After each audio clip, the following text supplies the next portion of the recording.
just in like growth stages now. So yeah, we've successfully done it hundreds of times now. Yeah, we have parents in almost all 50 states that have moved forward with us. So yeah, it's super exciting.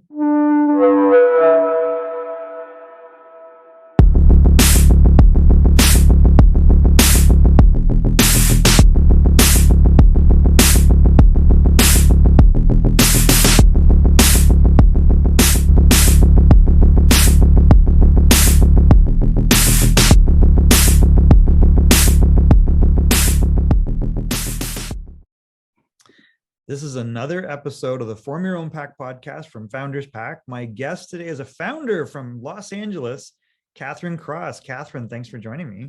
Yeah, thanks for having me. All right, so for people that don't know, who is Kathryn and what are you working on?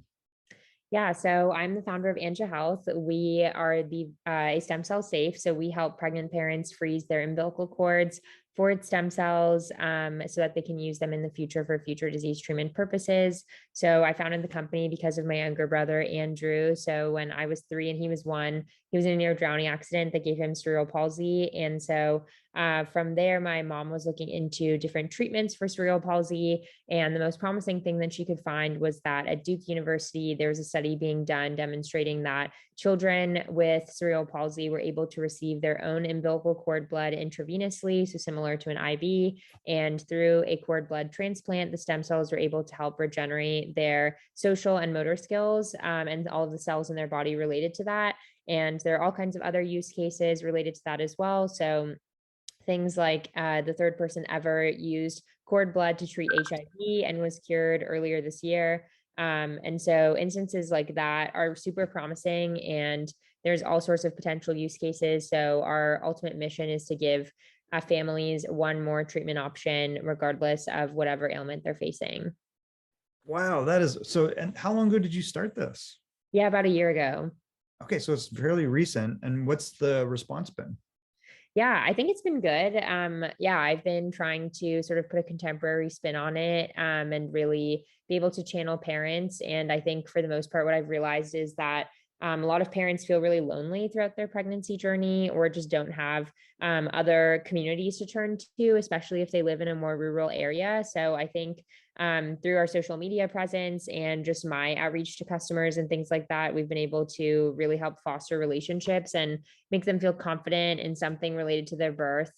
So that's been really awesome. So where are you at in the business cycle? Like, do you have a product out? You're actively Yeah. selling? Yep. Yeah. So we're just in like growth stages now. So yeah, we've successfully done it hundreds of times now. Yeah, we have parents in almost all 50 states that have moved forward with us. So yeah, it's super exciting. Wow, that's amazing. Okay, so for people that maybe don't quite understand, like if they're having a baby and they've had their baby, what happens next? Like what's the process with you guys? What does it look like to be a customer? Yeah, yeah. So basically, they get one of our kits, so they can sign up on our site, and we will send a kit to their home. They can bring it with them to birth, and from there, a provider will use the instructions inside of the kit in order to collect their umbilical cord and placenta. So it's pretty easy. It takes about 10 minutes, and I would even feel comfortable doing it. And so it's just a matter of putting it in the kit instead of throwing it away, which is what typically happens. And then Really? afterwards, yeah. And then afterwards, parents can call us and we will come and pick it up from wherever they are in the United States and bring it to our lab based in New Jersey. Wow, super interesting. Okay, and then are you just storing it? Is that what happens? Yeah. Like you just and is there like intermittent use of this, or is it just for like future purposes? How's that usually work? Yeah, I mean, we've had parents reach out about intermittent use cases. So, things like other siblings that have some sort of ailment, or like a grandparent, or the parent themselves, something like that. So yeah, but a lot of customers, they don't have any kind of genetic ailment or anything like that, and they're just making sure that they can future proof their baby's health. Wow, that is super interesting. Okay. So, I mean, like for me, for example, a lot of people have also done this where they'll do kind of their DNA test, right? Their 23andMe, and you'll Yeah. find out things where you have markers for and certain, how do you say, precondition, or, you know, it's likely that you might have X. Mhm. So are a lot of those, like, would you be able to look at something like that and say, hey, this is something that you might want insurance against by banking this? Yeah, I would say so for sure. I think especially when it comes to things like sickle cell anemia, things like that, that you can potentially detect beforehand. That is 100% something that I think folks should take a look at, because then they really know that they will have to eventually create some sort of treatment plan for whatever healthcare ailment their child is experiencing. And so yeah, the vision that I have is in the future, people will be able to come up with a list of potential treatments for whatever ailment they have. And then like when everything gets crossed off and is unsuccessful, then they will be able to turn to stem cells from the umbilical cord and placenta. And it's really amazing because if you Google almost any disease and then cord blood, or any disease and placenta stem cells, then there's pretty much probably some early indication that it can be used for that. So for instance, my boyfriend was diagnosed with ulcerative colitis this year. And at that time, I Googled ulcerative colitis, cord blood stem cells. And yeah, it was one of those things where he had like a series of potential treatments that he could explore. And cord blood stem cells was suddenly one of the options. And if his parents had saved his own, then it would have definitely been an option. But because they didn't, he would have had to seek out a donor and take on a transplant, and taking on someone else's stem cells can be really costly, both financially, but also for your body, because it's basically like taking on a transplant. You have to be on immunosuppressants, and it's just like a whole operation. But if it's your own families, then you don't necessarily have to be on immunosuppressants, and you could really turn to it. So yeah, it's just instances like that where I think it's really powerful to be able to have one more treatment option available. That's amazing. Okay, what a fantastic and really fascinating area that you're working in. And Yeah. you have a background in this? Is this kind of like, are you in the medical field before, and this was, or did you just kind of venture into it because you thought you recognized an opportunity? Yeah, well, as I mentioned, my mom has always been exploring cord blood stem cells for my brother. So it's always been a space that I've been adjacent to. My background is mostly in marketing and design, but we have a series of medical advisors. So we have three right now that are on our team that help us vet things like our lab and our processes. And then our lab as well is overseen by quite a few doctorates specific to stem cell research. So yeah, the scientific part is taken care of, and I definitely understand it closely, but it's not my background. Yeah, that's why I was kind of curious. Like, I think it just demonstrates that you don't have to necessarily be the expert in that, but you recognize from personal experience that, hey, this is something that could be really valuable, and how do I make this happen? Yeah, definitely. I love it. That's amazing. All right, and you kind of alluded to this, but what role has either alliances or community played in your success so far? Yeah, I mean, a huge role. I have about 120,000 followers on TikTok, Wow. and growing. Yeah, so I talk a lot about my own story. I think people are really drawn to the personal nature of the fact that I have like a connection to cord blood stem cells via my brother.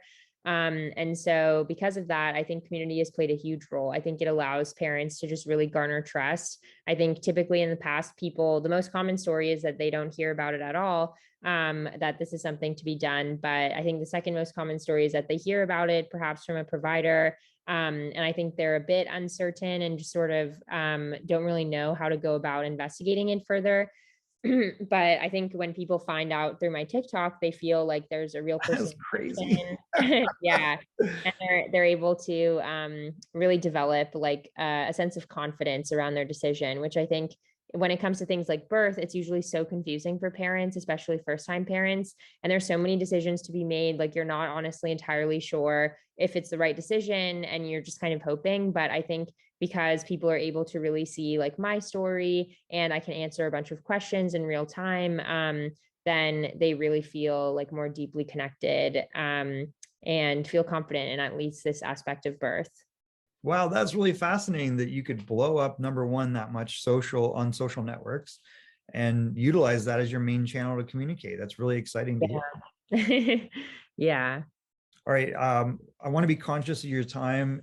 If you could give other founders only one piece of advice, what would that advice be? Yeah, I would say honestly just go for it with fortitude. I think the hardest part about being a founder, at least so far, is that I've seen is just starting. And so I think I know so many of my friends that are like really good engineers or really good product designers. They want to be an entrepreneur, but they feel sort of lost in what idea they should do or when to quit their job, and they're scared to quit their job. And it is definitely scary, but I would say you just have to take the leap. And the worst case is that you fail, and then you can get a good job at a big tech company. There you So go. That's a resume builder. Worst case, if you really can't yeah, crack this. Well, I love that advice. That's consistent. We kind of have a bit of a, an ethos or a motto at Founders Pack where we say, listen, don't write a business plan and don't overthink this. We advocate learn to pitch, rapidly prototype, go talk to real customers. right. And, through different stages, go, here, you say this is your customer, go get nominal funds from them. And either Yeah, believe in this or not before you go build something crazy. So I love right. that approach. And it's amazing in 1 year what you've been able to accomplish. So that's really exciting. Thank you. All right. How do people get in touch with you? Yeah, so they can follow me on Twitter, Kathryn. TikTok. Yeah, yeah, yeah. I'm on everything. So yeah, my Twitter is KATHRYNJC7. So Kathryn JC7. And then my TikTok is Kathryn Anja. So ANJA. And then the business is Anja Health. So ANJAhealth.com. And we are at Anja Health on everything, Facebook, on Instagram, we're Anja.health. But if you search us, you'll still find us. Well, we will include all of these in the show notes, so people should have an easy way to find it. Thank you Okay. so much for joining me. We're going to wrap with one final thing, which is when we have interesting people on the podcast, we like you to nominate other interesting people. We typically talk to either founders of scalable ventures or people that invest in scalable ventures. So who would you, Kathryn, like to nominate as a future guest of the Form Your Own Pack podcast? Yeah, I would say Jacob Peters. He's one of the co-founders of Launch House and is a GP at House Capital. Yeah, their fund. So yeah, and then he was also a co-founder of Comsor, Oh, which wow. raised their Series B. Yeah.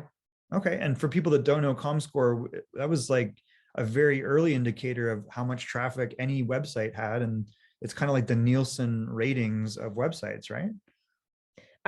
More so communities, but yeah, I Really? think Okay. website as well. Yeah, they're more so like community management software, but perhaps it is. Oh, okay. I'm thinking of something else maybe Yeah, then.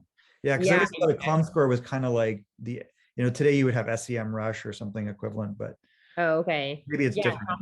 Comstor is a community management software. Oh, got it. Okay, I apologize. I was totally plugging the wrong thing there, but okay, so it's Jacob Peters, is that right? Yeah. Great. Well, Jacob, you've been nominated as a future guest. Kathryn, thank you so much. We'll make sure that we stay in touch with you and follow your journey. Yeah, thank you. Okay, talk soon. Thanks.